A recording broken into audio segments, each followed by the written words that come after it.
이 시간 우리에게 주시는 하나님의 말씀 고린도전서 16장 19절의 말씀입니다. 다 찾으신 줄 알고 우리가 함께 합독하겠습니다. 19절. 아시아의 교회들이 너희에게 문안하고 아굴라와 브리스가와 그 집에 있는 교회가 주 안에서 너희에게 간절히 문안하고. 아멘. 오늘 말씀은 고린도전서 16장 19절의 말씀을 본문으로 아낌없는 헌납입니다. 오늘은 이 브리스길라와 길라이 부부에 대한 그런 삶을, 그 신앙의 가운데 그 진정한 헌신을 이 말씀을 통해서 우리가 보게 됩니다. 이 두 분은 자기의 집을 예배처소로 헌납을 합니다. 이 브리스길라라는 이분은 로마 출신의 여성이었습니다. 또한 남편 아굴라는 소아시아의 본토를 고향으로 한 디아스포라 유대인의 후손이었어요. 그러니까 예수 믿는 사람들의 핍박하기 때문에 그 핍박을 피하기 위해서 사방 여러 나라로 다 지방으로 흩어졌지 않습니까?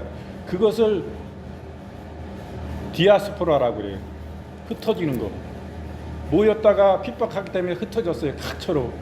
그러니까 흩어졌으니까 한 곳에 모여서는 그곳에서만 복음을 전했었지만은 오히려 이 핍박을 통해 가지고 예수 믿는 사람들이 온전히 그냥 사방에 퍼져버리니까 각가지 자신들이 가 있는 곳마다 빛과 손과 같은 삶을 살고 하나님께 영광을 돌리며 수많은 사람들에게 예수 생명의 영생의 천국 복음을 증거하게 된 거예요. 그러니까 전도가 돼 가지고 예수님 믿는 사람들이 많아진 거예요. 회개하고 예수님 믿고 참으로 성령을 체험하고 참으로 하나님은 살아계시다. 우리가 우상을 숭배하고 나 자신을 믿고 이랬던 모든 것들이 얼마나 거짓되냐. 참으로 하나님은 살아계시고 살아계신 그 증거를 우리의 삶 가운데 눈에 보이지 않지만 실제로 나타나시며 수많은 기적과 표적을 나타내시며 그 생명의 말씀을 우리가 그 말씀을 들을 때 우리의 마음이 심령이 심히 찔림을 받고 참으로 회개하고 내 마음이 감화되고 감동되고 내 마음의 실제적인 내 영이 거기에 대해서 반응하는 것을 알게 되는 것입니다. 그래서 하나님은 참으로 살아계시다라고 경험하게 되는 거예요. 그럴 때에 이때에 사도 바울이 선교 여행을 하지 않습니까? 이방 가운데 선교 여행을 하게 되었습니다. 선교지에 나아가는데 그곳에는 어느 곳에 있을 수가 없었어요. 초대교회이기 때문에 뭐 교회가 세워진 바도 없습니다. 처음 그 복음이 거기 들어가는 거예요. 사도 바울이 그 복음을 가지고 들어가는 그때였습니다. 그럴 때에 당신의 집을 예배의 처소로 헌납함을 봅니다. 이들은 함께 부부가 되어서 로마에 거주했어요. 그러나 로마 황제 글라우디오가, 이 사람은 AD 41년에서 68년에 있던 사람입니다. 그러나 로마 황제 글라우디오의 유대인 추방령으로 인해서 이들 부부는 로마로 쫓겨났습니다. 고린도에서 새로운 인생을 시작한 이들 부부는 당대 최고의 전도자 바울을 영접하게 되었어요. 이것이 인연이 되어서 브리스길라 부부는 바울로부터 복음을 듣게 되었습니다. 로마에서 쫓겨날 때만 해도 모든 것을 잃는 것 같았고 모든 인생이 끝난 것 같았지만은 오히려 하나님은 이런 절망 가운데 인생을 전화 위복으로 바꾸사 놀라운 구원의 복음으로 초대하셨던 것입니다. 시편 20편 1절부터 2절 말씀에 환난 날에 여호와께서 내게 응답하시고 야곱의 하나님의 이름이 너를 높이 드시며 성수에서 너를 도와주시고 시온에서 너를 붙드시며. 시편 18편 35절 말씀에 주께서 또 주의 구원의 방패를 내게 주시며 주의 오른손이 나를 붙들고 주의 온유함이 나를 크게 하셨나이다. 이렇게 말씀합니다. 바로 구원의 오른팔이신 우리 주님이 환난 날에 피난처가 되신다는 말씀인 것입니다. 또 이 두 부부는 예배 처소를 자신들의 집을 내어줍니다. 고린도에서 바울에게 복음을 들은 브리스길라 부부는 바울이 사역지를 에베소로 옮기자 바울을 쫓아 에베소로 향하였습니다. 그리고 그곳에서 오랫동안 거주하면서 완전하게 자리를 잡게 되었어요. 로마에서 추방될 때는 빈터털이었지만은 복음을 듣고 주의 사역자를 섬기면서 이들 부부의 집은 점점 번성해 갔습니다. 이제는 에베소에서도 명실상부하게 안정적인 삶을 영위하게 되었습니다. 그렇지만은 이들 부부는 그들의 축복을 그들의 몫으로 사용하지 않았습니다. 에베소에 있는 여러 성도들을 위해서 자신들의 집을 예배처소로 제공했습니다.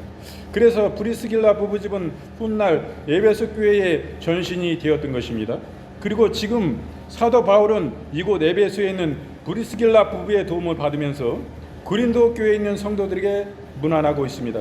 이렇게 브리스길라 부부는 자신들의 축복을 이웃이나 형제, 성도와 나누는데 결코 인색하지 않았습니다. 마찬가지지 않습니까?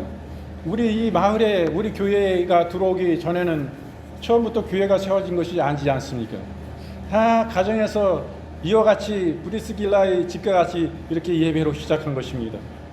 우리 신앙의 선배님들이 다 당신의 집을 이와 같이 헌신 때에 아낌없이 내어놓고 이곳에서 복음의 사역이 시작된 것 아닙니까? 그래서 결국에 하나님의 복음이 더 왕성해지고 그런 역사가 있었습니다. 그런 상황 가운데 그런 사람들은 다 하나님이 훨씬 복을 주신 것이에요. 그냥 내버려 두지 않습니다. 하나님이 공짜로 그냥 취하시지 않습니다. 하나님은 더 풍성히 더하여 주신 것이에요. 참으로 좋으신 하나님을 우리가 뵙게 됩니다. 고린도후서 9장 7절에 각각 그 마음에 정한 대로 할 것이요 인색함으로나 억지로 하지 말지니 하나님은 즐겨내는 자를 사랑하시느니라. 어차피 하나님께 드릴 건데 뭐 인색함이나 마음이 안 좋게 드릴 이유가 뭐가 있겠습니까? 더 감사함으로 더 못 드려서 죄송함으로 그 은혜에 보답하자. 그 은혜에 비하면 그 하나님은 아버지는 당신의 하나밖에 없는 그 크신 아들 예수님을 우리 위하여 그 생명을 내어주시고 그 살을 내어주시고 그 피를 내어주시고 이것은 참된 영적 양식이니 이것을 믿는 자마다 죽지 않냐고 영생하리라 하신 그 예수님의 살과 피를 주시는 분이십니다. 당신의 아들의 살과 피를 내놓는다는 것은 그 생명을 내어주는 것입니다. 그렇게 당신의 아들의 그 귀한 생명까지도 아끼지 않냐 하시는 그 하나님의 사랑 어떠한 사랑입니까? 그 사랑을 생각할 때 우리가 인색함이라나 억지로 드린다면 참 하나님 앞에 너무나 죄송한 것입니다. 아직 신앙이 성숙한 가운데 있지 아니하고 예수님을 진정한 주님으로 아직 덜 만난 거예요. 깊이 만나면 늘 하나님 앞에 부족하고 죄송할 뿐인 것입니다. 드릴 수 없는 이 상황이 죄송할 뿐인 거예요. 드릴 것이 없어서 못 드리는 그런 가운데서 주님 제 마음을 드립니다. 주님 제 중심을 아시죠. 이런 중심으로 주님 앞에 나간다면 하나님이 얼마나 우리를 더 사랑해 주시겠습니까? 우리의 형편을 다 아시는 주님입니다. 네. 신명기 15장 10절 말씀에 너는 반드시 그에게 구제할 것이요 구제할 때에는 아끼는 마음을 품지 말 것이니라. 이로 인하여 내 하나님 여호와께서 내 범사와 내 손으로 하는 바에 내게 복을 주시리라 이렇게 말씀합니다. 하나님께 복받는 사람은 어떤 사람입니까? 누구 어려운 사람들을 진정으로 도와준다는 거예요. 구제라는 것은 이런 어려운 사람들을 불쌍히 여겨서 나의 가진 것을 그에게 나눠주는 것입니다. 그것을 구제예요. 어려운 사람을 돕는 것을 말합니다. 이럴 때에 아끼는 마음을 품지 말 것이라 이렇게 말씀합니다. 어차피 줄 건데 뭐 아끼는 마음을 갖습니까? 그러므로 우리는 누구를 대하거나 도와줄 때 진정 어려운 사람, 이 사람이 나중에 뭐 어떻게 다시는 나에게 갚지 못할 사람, 이런 사람에 돕는 사람이 그 사람이 진정한 사람인 것입니다.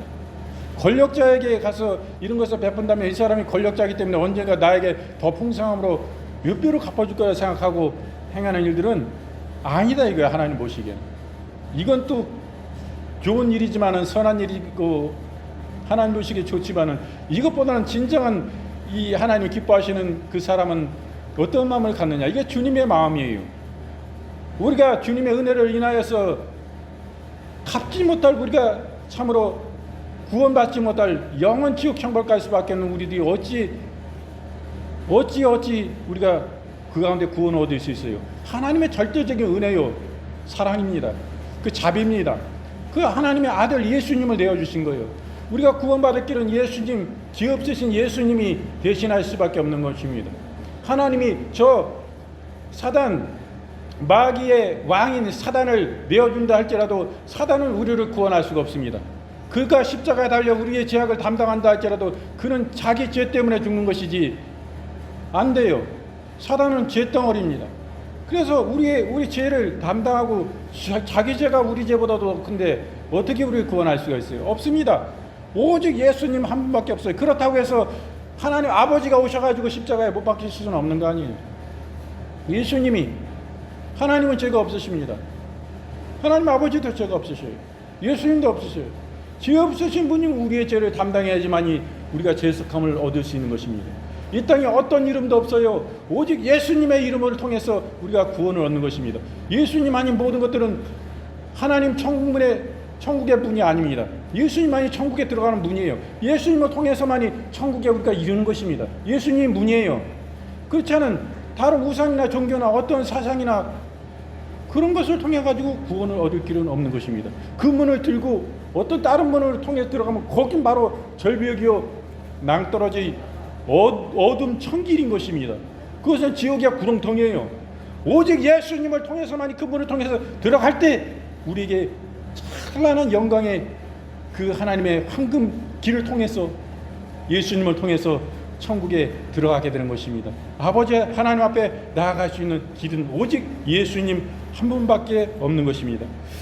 그래서 이와 같이 이 브리스길라 부부는 자신의 집까지도 이 하나님의 교회를, 성도들의 이 모임을 위해서 아낌없이 헌납할 정도로 이런 위인이 됐어요. 처음에는 복음을 모르는 사람이었어요. 사도 바울을 만나기 전까지는. 근데 사도 바울을 만남으로 인해서 더욱더 이 믿음이 자라나고 세월이 갈수록 더 두터운 믿음이 돼서 이렇게 성장되었던 것을 우리는 보게 됩니다. 그래서 이분들은 변치 않는 그 마음으로 주의 종을 섬겼음을 봅니다. 이 바울과 브리스길라 부부의 인연은 참으로 깊고도 깊습니다. 바울과 브리스길라는 고린도에서 처음 만났습니다. 이때 바울은 2차 전도 여행 도중이었어요. 따라서 이 바울이 가는 곳마다 거처를 마련하는 데 애를 먹었습니다. 게다가 항상 방해자들로 인해서 몸과 마음이 지치고 피곤한 상태였습니다. 브리스길라 부부 역시 고린도에서의 삶이 그리 여유 있는 삶은 되지 못했습니다. 로마에서 추방되어 모든 생업을 잃고 고린도로 쫓겨난 브리스길라 부부는 고린도에서 새로운 인생을 시작했습니다. 이때 바울과 인연을 맺게 되었어요. 바울이 직업이 같았지만은 이들 부부는 그들의 집을 바울의 거처로 제공했습니다. 실로 어려운 가운데서도 자기보다 처지가 더 어려운 형제를 돌아보는 아름답고 따뜻한 브리스길라 부부, 이들은 환난 가운데서도 섬기는 삶을 결코 소홀히 하지 않았습니다. 비록 자신이 어렵더라도 주변에서는 자신의 도움을 기다리는 자기보다 더 어려운 이웃이 있음을 잊지 말아야 됩니다. 데살로니가전서 3장 10절 말씀에 또 주께서 우리가 너희를 사랑한가 같이 너희도 피차가는 모든 사람에게 대한 사랑이 더욱 많아 넘치게 하사. 베드로전서 1장 22절 말씀에 너희가 진리를 순종함으로 너희 영혼을 깨끗게 하여 거짓 없이 형제를 사랑하기에 이르렀으니 마음으로 뜨겁게 피차 사랑하라. 마태복음 19장 6절 말씀에 이러한즉 이제 둘이 아니요 한 몸이니 그러므로 하나님이 짝지어 주신 것을 사람이 나누지 못할지라 하시니, 이렇게 말씀합니다. 참된 이웃 사랑과 형제 사랑, 이런 말씀인 것입니다. 이 바울의 인연을 맺은 이 브리스길라 부부는 바울의 사역지 에베소를 옮긴 뒤에도 그 인연이 지속되었습니다. 왜냐하면 브리스길라 부부는 바울을 쫓아 거처를 에베소로 옮겼기 때문입니다. 그리고 이곳 에베소에서 바울에게 수종두는 일에 최선을 다했습니다. 바울을 향한 헌신이 어떠했는지 바울은 이곳을 떠난 뒤 3차 전도 여행에서도 이것을 방문하였습니다. 또한 이들 부부의 도움을 받으며 지금도 고린도 교회 성도들에게 문안 편지를 쓰고 있습니다. 말하자면 바울의 2차 전도 여행 때 맺은 섬김의 인연이 그 후에 몇 년이 지나도록 끊임없이 지속되었던 것입니다. 이렇게 브리스길라 부부는 주의 종을 섬기고 자기를 헌신하는 일을 생업으로 여겼습니다. 그리고 한번 시작한 섬김의 삶을 일평생 변치 않고 지속하였던 것입니다. 요한복음 13장 1절 말씀에 유월절 전에 예수께서 자기가 세상을 떠나 아버지께로 돌아가실 때가 이른 줄 아시고 세상에 있는 자기 사람들을 사랑하시되 끝까지 사랑하시니라. 계시록 2장 10절 말씀에 내가 장차 받을 고난을 두려워 말라. 볼지어다 마귀가 장차 너희 가운데 몇 사람을 옥에 던져 시험을 받게 하리니 너희가 10일 동안 환난을 받으리라. 내가 죽도록 충성하라. 그리하면 내가 생명의 면류관을 내게 주리라. 이렇게 말씀하고 계십니다. 이 두 부부는 이 복음 사역에 헌신을 합니다. 브리스길라 부부가 원래 거주지는 로마입니다. 그러나 이곳에서 이들의 부부는 복음을 알지 못했습니다. 단지 구약 성경만을 알 뿐이었어요. 그리고 고린도에 이주한 뒤 바울로부터 복음을 듣게 되었습니다. 그렇지만 이 당시만 해도 이들 부부는 여전히 복음의 초보자였습니다. 성경에서 보더라도 이들 부부는 로마 생활이나 고린도 생활이 복음 사역과 관련된 내용은 거의 찾아보기가 힘든 것을 우리가 보게 됩니다. 단지 고린도에서 바울과 인연을 맺고 복음을 들은 것이 고작입니다. 이렇게 브리스길라 부부는 역시 고린도 시절에서까지만 해도 이런 초보적 신앙의 상태를 벗어나지는 못했어요. 바울은 이런 초보적 상태를 젖먹이에 비유하기도 했습니다. 이렇게 아무리 믿음이 깊고 신앙의 연륜이 깊은 성도라도 복음의 초창기에는 누구나 예외 없이 초보적 위치에 있게 됩니다.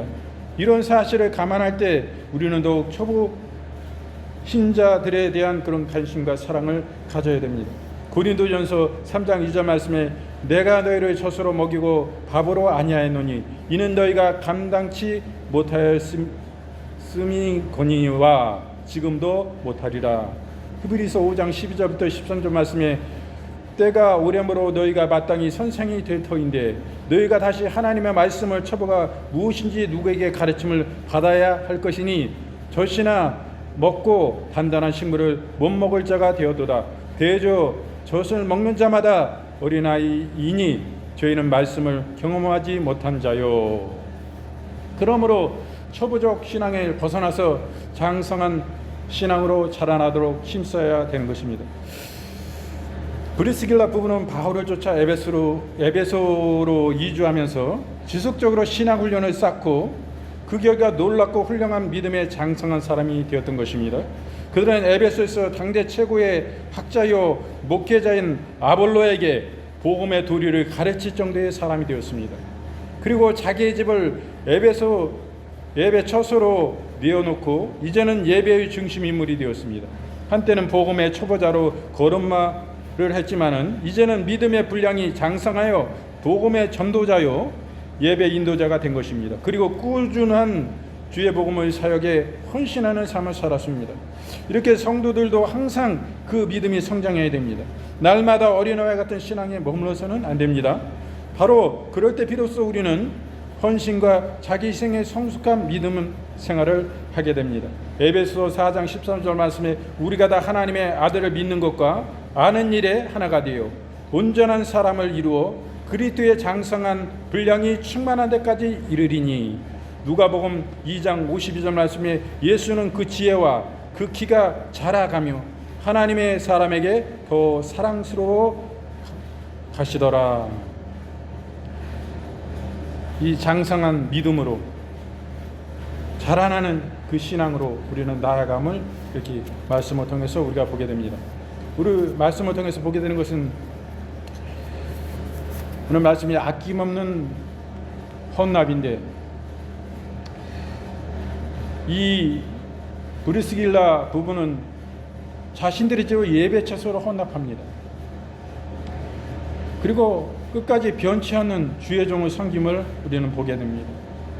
그리고 그로 말미암아 이 복음 사역에 헌신할 수 있는 장성한 분량에까지 자라나는 예배 인도자로 자라나는 이런 모습을 오늘 말씀을 통해서 우리가 보았습니다.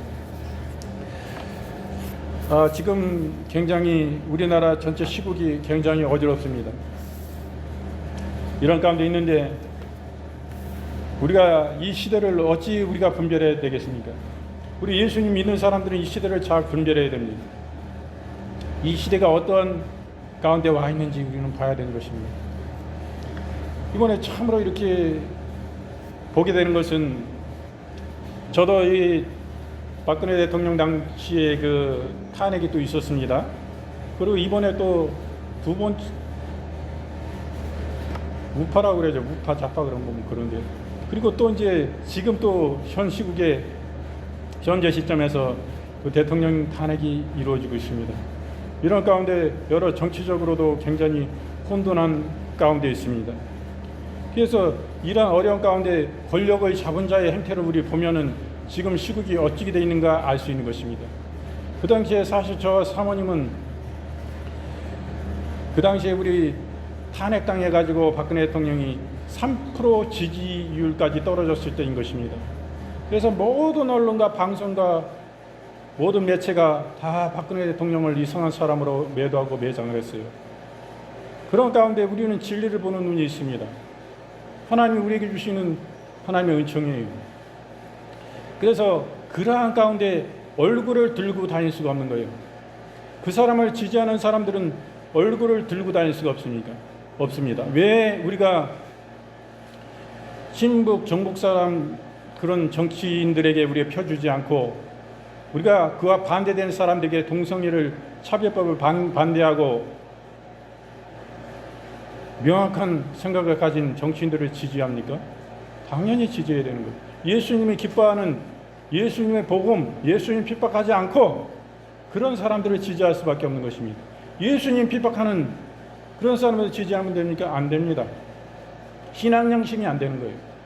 그럴 때 우리는 온 매체에서 다 매장을 할 때에 우리가 그와 반대된 뜻을 가진 사람들이 서울역 광장에서 모였습니다. 탄핵을 반대했습니다. 그때 모든 매체가 다 집중을 안 해요. 촛불 집회, 그 반대된 대통령 탄핵을 찬성하는 집회는 수많은 사람들이 모여서 그러한 가운데 있을 때에 우리는 진짜 보이지도 않는 그 가운데서 그곳에 모여서 큰 광장에 나갈 수가 없어요. 모이는 사람이 많지 않기 때문에. 서울역 광장 한 귀퉁이의 광장에 모였어요. 그곳에서부터 시작이 된 것입니다. 그 집회를 하게 되면 얼마나 많은 돈이 듭니까? 지금 큰 광장 집회를 하면 한 번 집회에 대형 스크린이니 대형 스피커를 여러 군데 세우고 그 무대를 설치하고 이런데 한 6억 원이 든다고 합니다. 한 번 집회에. 이 정도예요. 그때는 뭐 여력이 없어가지고 그 집회에 그 조그만 가두 방송하는, 선거 방송하는 그런 정도의 를 통해 가지고 영상 장비도 없었습니다. 거의. 그냥 방송, 마이크 장비만 돼 가지고 그렇게 하는데 그렇게 하고 모였었어요. 우리는 얼굴을 들고 다닐 수가 없었어요. 누가 돌 던지면 돌 화면을 맞아야 돼. 서울 광장에서. 서울 한복판을 거리 행진하고 그럴 때 맞아 죽을 수도 있는 거예요. 그 정도로 우리는 아주 뭐 구경거리였어요. 구경거리. 조석거리, 희롱 이런 가운데서 나아가는데 여기서 점점 이제 처음에는 미약했지만은 많은 사람들이 모이게 됐어요. 우리가 지금 광화문 광장에 나갈 수가 없습니다. 인원수가 적기 때문에 거기서 집회를 계속 가졌었는데 어떤 정치인들 한 사람도 관심을 갖는 사람이 없었어요. 그 당시에도 여당인데 여당 국회의원 한 사람도 없었습니다. 진짜 한 사람. 그런 가운데 시작을 해서 점점 이것이 성장해 나아갔습니다. 어디서 후원해 주는 사람이 없어요.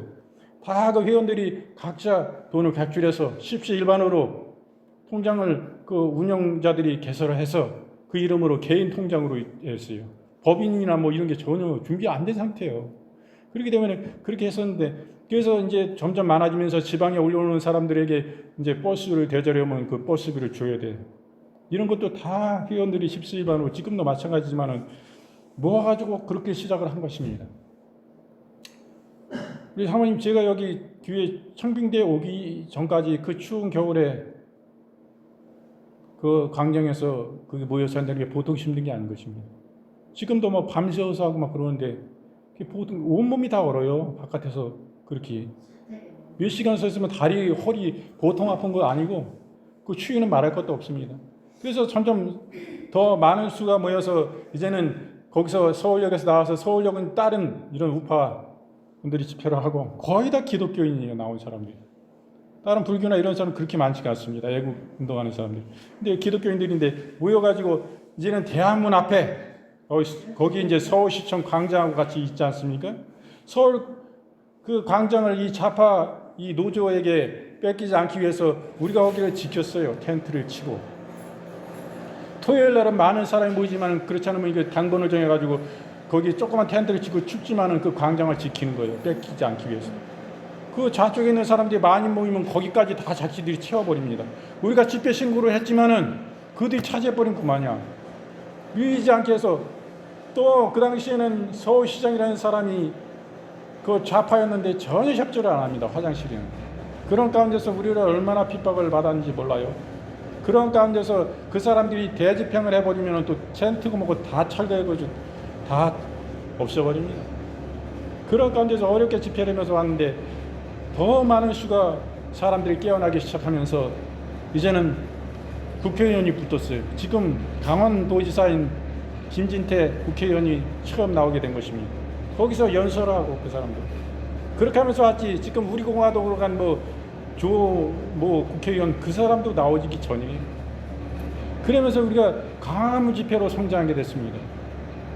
그리고 대통령 탄핵반대를 끝까지 해오고 이런 일들이 있었는데 그 가운데서도 대집행을 통해 가지고 청와대 앞에 우리가 탄핵반대를 하고 텐트 치고 막 그냥 거기 예배드리고 막 그러는데 그거 뭐 거기서 텐트 치고 사는 거예요. 거기서 뭐 서울시장이 또 대집행해가지고 뭐 다 텐트고 뭐고 다 뺏어버리고 막 뒤집어버리고 이런 핍박을 당했어요. 뭐 지금 그 박무 그 시장은 저 세상에 가 있지만은 그런 가운데 있었는데 이렇게 성장해 온 것입니다. 지금 그때는 집권분들이 아니었어요. 지금 그분도 정강렬 박사모 회장이었는데 그분은 이제 다 그만두고 나갔지 않습니까? 그거 이어받아서 지금 했는데 어제도 수많은 사람이 그 광화문 광장을 완전히 꽉 채웠습니다. 서울역부터 해가지고 광화문을 꽉 채우고 여의도 쪽을 완전히 꽉 채우고 또 지방에서도 집회를 했는데 수많은 사람들이 모였던 것입니다. 대통령의 탄핵 반대를 외친 거예요. 아니 우리 사모님 친구 중에서도 저쪽을 지지하는 사람도 있는데 탄핵 반대 문자 이거 누르면 바로 탄핵 반대가 되니까 이거 해라고 오늘 아침에 그 문자가 와서 사모님이 그걸 했습니다. 이렇게 뭔가 실체를 지금 보고 있는 거예요. 저도 실체를 보게 된 것입니다. 여러분 이번 이런 대통령의 비상계엄을 통해서 이게 비상계엄이지만은 이 비상계엄을 선포할 때 대통령이 피를 토하는 심정으로 비상계엄을 선포한다고 그랬어요.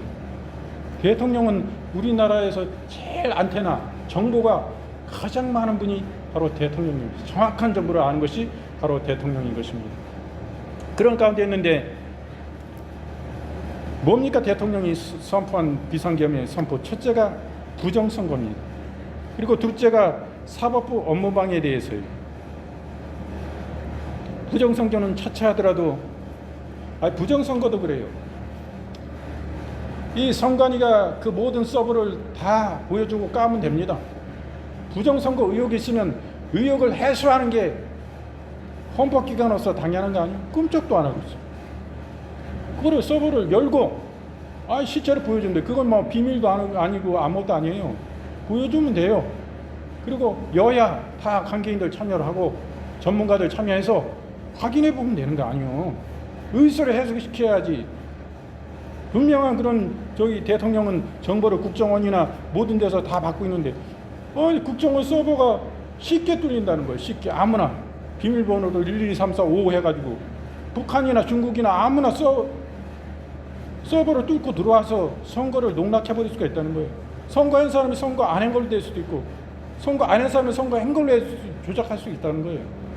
너무나 보안이 취약하다고 국정원에서도 한번 그 시연회 해가지고 그게 다 대통령한테 보고가 다 된 거 아니에요. 또 다른 데서 투소가 들어왔고 이런 부분에 대통령도 대통령도 못 열어본다면 이거 되는 것입니까 이게? 오죽하면 대통령이 비상계엄을 선포했겠어요. 그리고 사법부 업무방해입니다. 지금 제일 야당의 최고 의석수를 가진 아주 막강하고 강력한 우리 상권을 대한민국의 상권 분립 자유민주주의인데 사법부, 입법부를 장악하고 있는 사람이 사법부, 행정부까지 다 뒤흔들고 지금 권한대행에게 막 지시를 내리잖아요. 그 야당 국회의원들 막 지시 내리잖아요. 공수처장이 지시를 내리잖아요. 그런데 29번이나 탄핵을 남발했습니다. 그래서 이건 판사도 김명수 대법원장 때 판사도 탄핵했지 않습니까? 그리고 검사 탄핵해요. 감사원장을 탄핵해요. 감사원장 헌법기관입니다. 감사원은 독립된. 감사원장을 탄핵하고 방통위원장을 탄핵하고 행정부 장관, 법무부 장관을 탄핵했습니다. 그리고 대통령 권한대행까지 그 국무총리를 탄핵했어요. 이 행정이 마비되는 거예요. 행정을 좀 도와줘야지. 이거 완전히 일을 못할 정도예요. 그리고 주요 예산 삭감입니다. 그래서 마약 수사를 하는데 활동비가 없어요.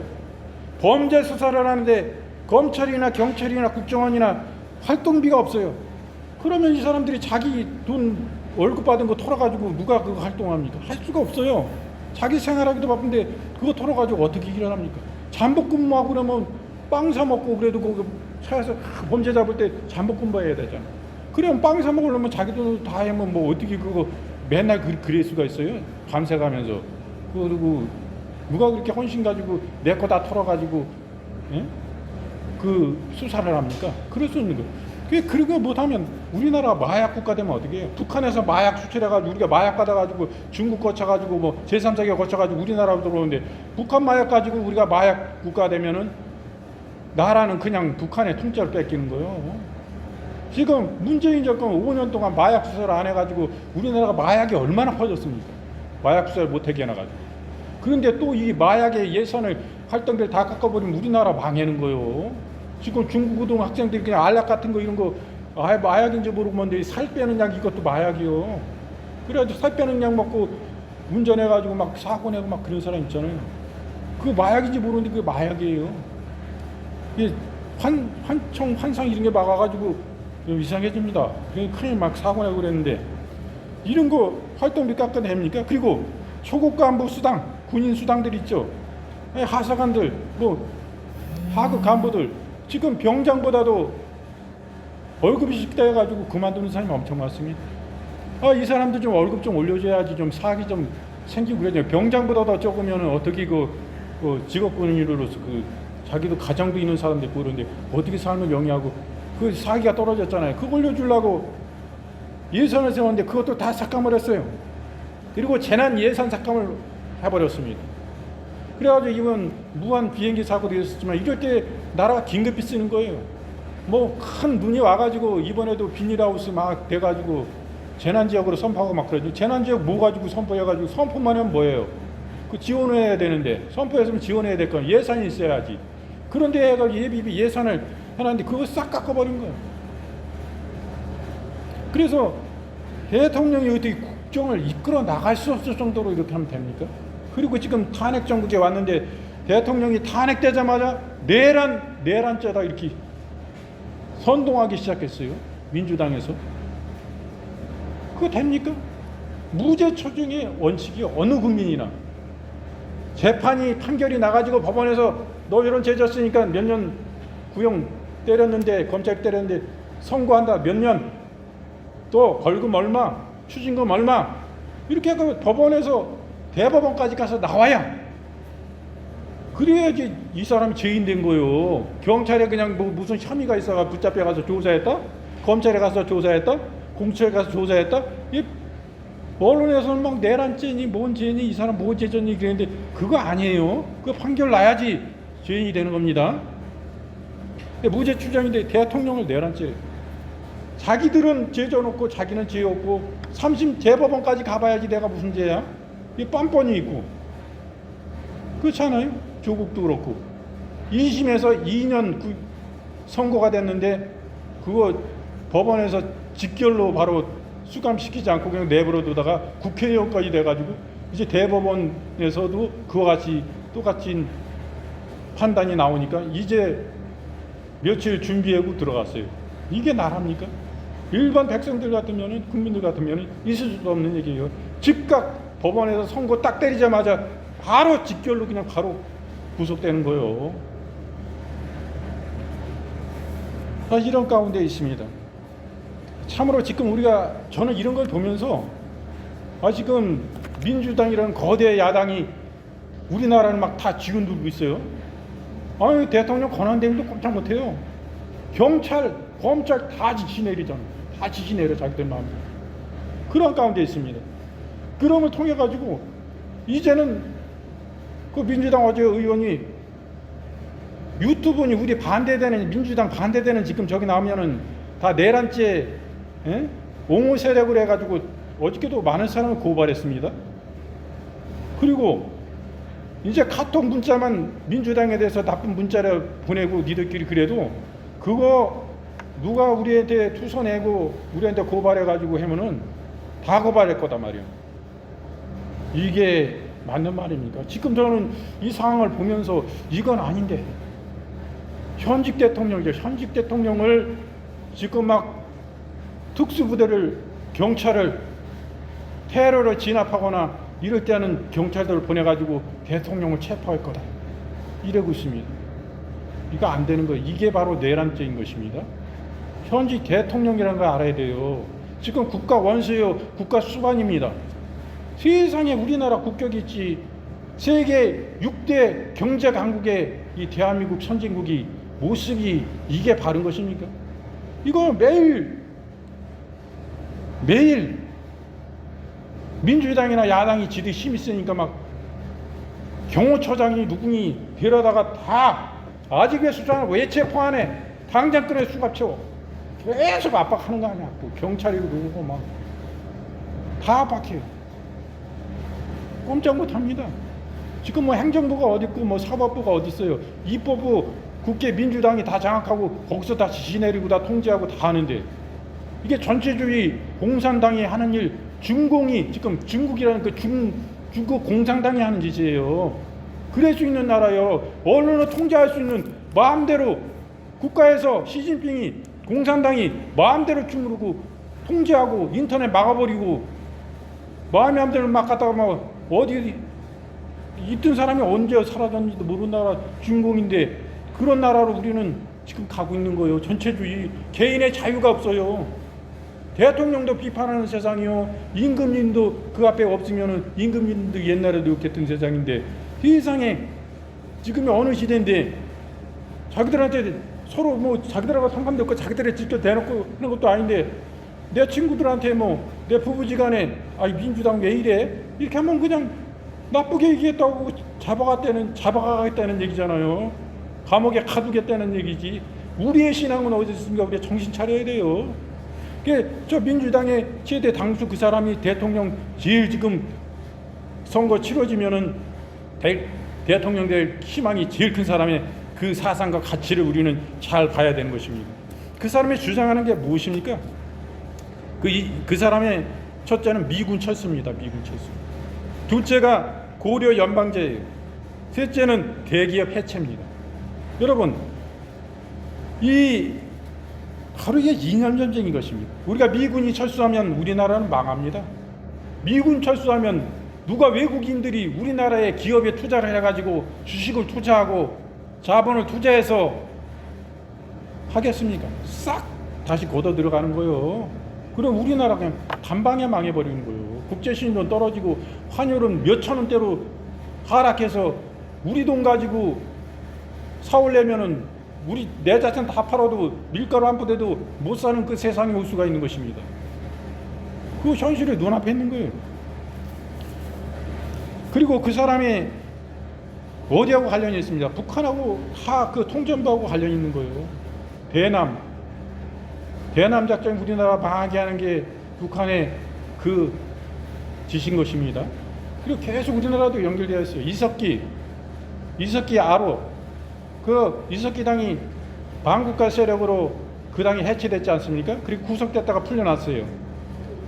이재명은 표방이 앞에 내온 사람이지 이석기 그 사람이 이재명 위에 있는 사람이에요. 그 북한은 항상 지하 조직이 위입니다. 앞에 내어놓은 사람보다 뒤에서 조정하는 사람이 그 사람이 더 필수예요.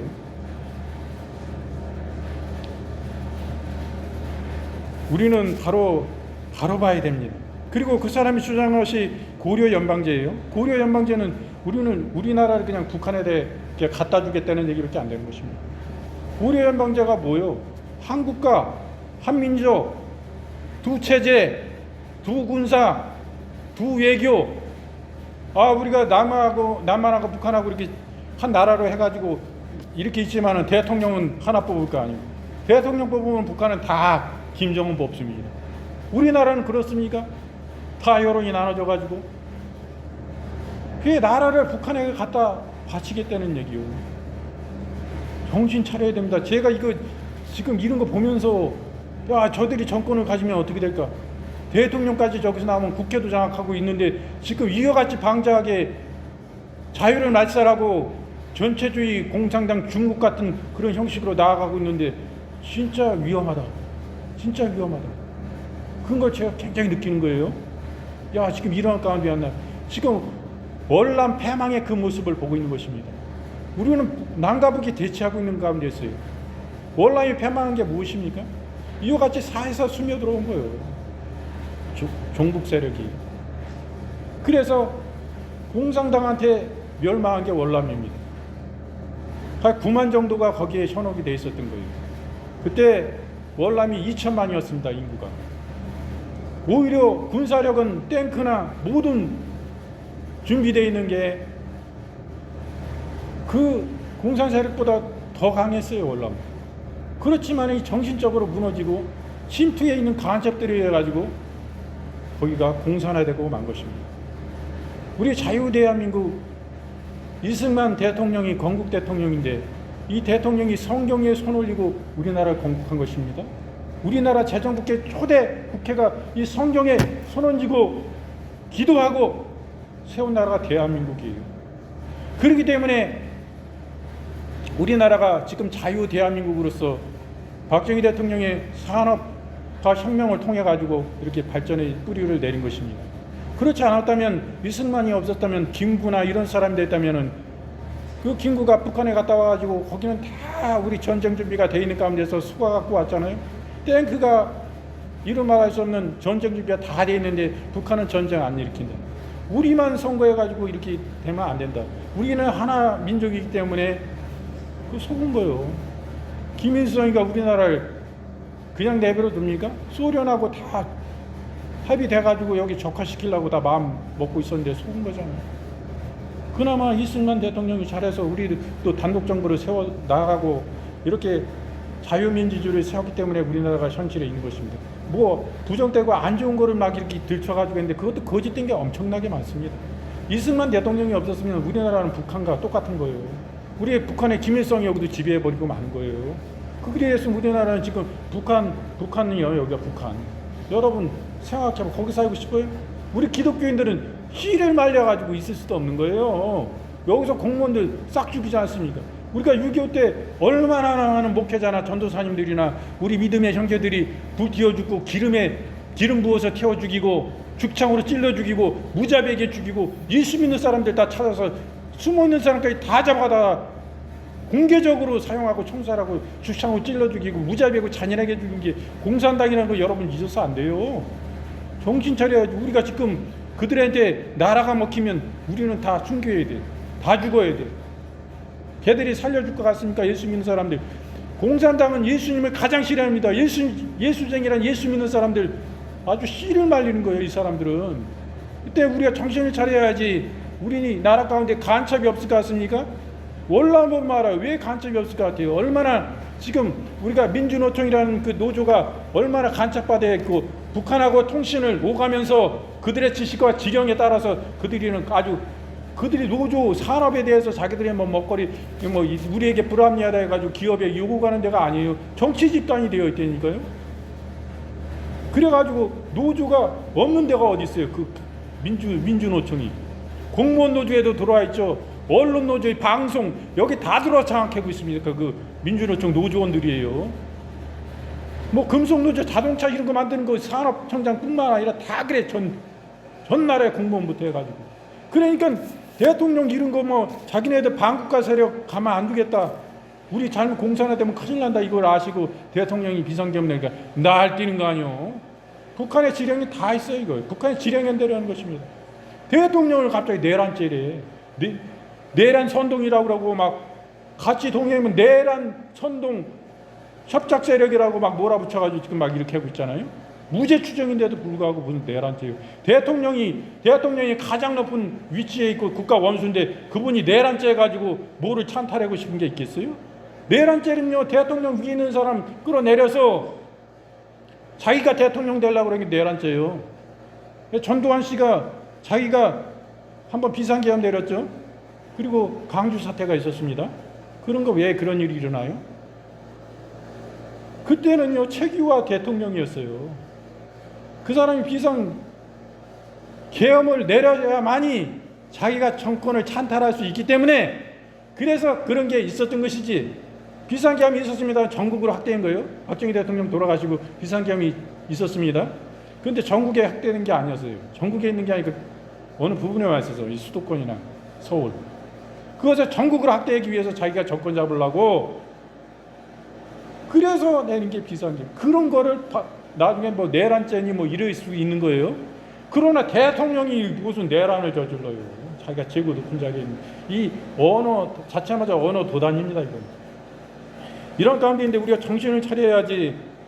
끌려가면 안 돼. 방송이 왜 우파 방송 조중동마저도 그 대통령을 탄핵하려고 완전 적대적으로 기사를 쓰고 없는 소문을 내가지고 뭐 무속이 어떠니 이런 식으로 자꾸 이렇게 하고 경찰도 마찬가지요. 검사도 다 이게 조사하는데 다 그런 쪽으로 막 여기 수첩에 이렇게 써 있었지. 이렇게 보이겠지. 수첩에 나도 아무거나 내 생각 막 쓸 수가 있는 거.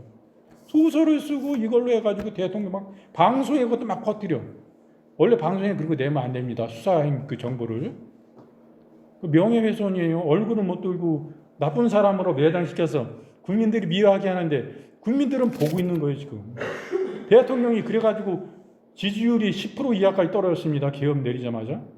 그리고 지금 40% 이상이 지금 다시 회복됐어요. 그리고 다음번에 나올 그 여론조사에는 50% 이상으로 지금 다시 회복된다 이렇게 말하는 것입니다.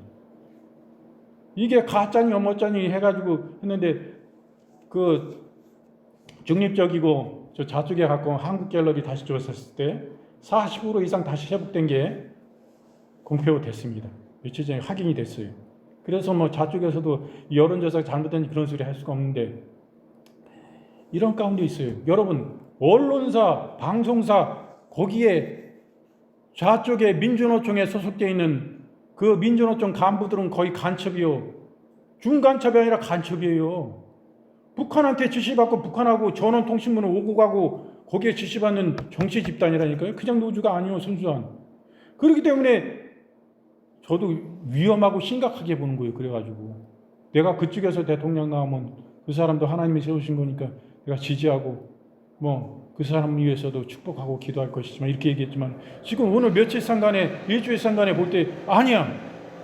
이거 도가 넘어갔다 이거.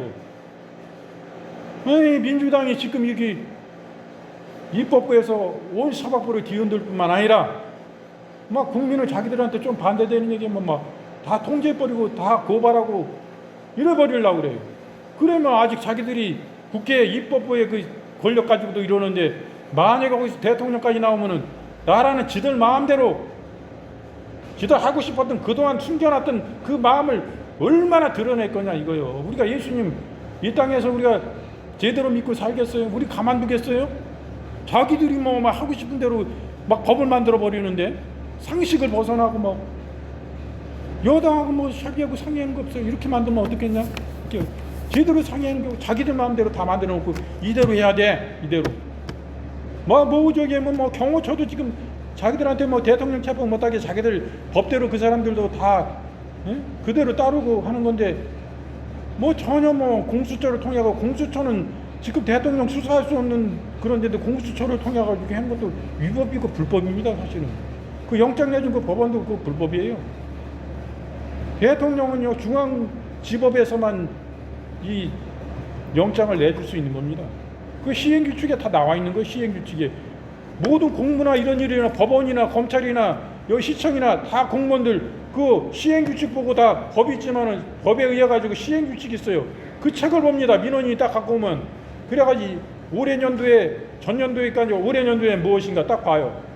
시행규칙에 그렇게 나왔으면 해주지만은 시행규칙이 이게 아닙니다. 지금 법이 바뀌어가지고 그러면 안 해줘요.